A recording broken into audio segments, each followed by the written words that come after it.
पाच पवार जमीन व्यवहार प्रकरण आणि या प्रकरणी मी माहिती घेतली आहे, 1 रुपयाचाही व्यवहार नाही, उपमुख्यमंत्री अजित पवार स्पष्ट करतात।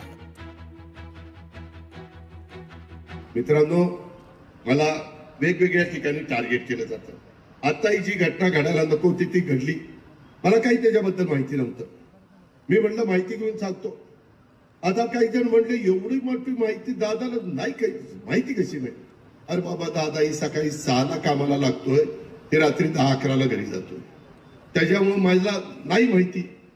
नंतर मी माहिती घेतली, त्याच्यात काहीच व्यवहार झाला नाही, 1 रुपया कुणाला दिलाही नाही, 1 रुपया घेतलाही नाही। आता त्याची कमिटी झालेली आहे, मुख्यमंत्र्यांनी लक्ष घातलंय, तिघांच्यावर FIR दाखल झाला। मी तुम्हाला आजपर्यंत सांगतो, सातारा जिल्ह्यात पण काम करताना एका माणसाने माझ्याकडे यावं की अजित पवारनं काम करताना आमचा चहाचा तो मिंदा आहे। मी इथं बसणाऱ्या कुणाच्याही 5 पैशाचा मिंदा नाही। लोकशाही मराठी ऐका, पहा, जागरूक रहा।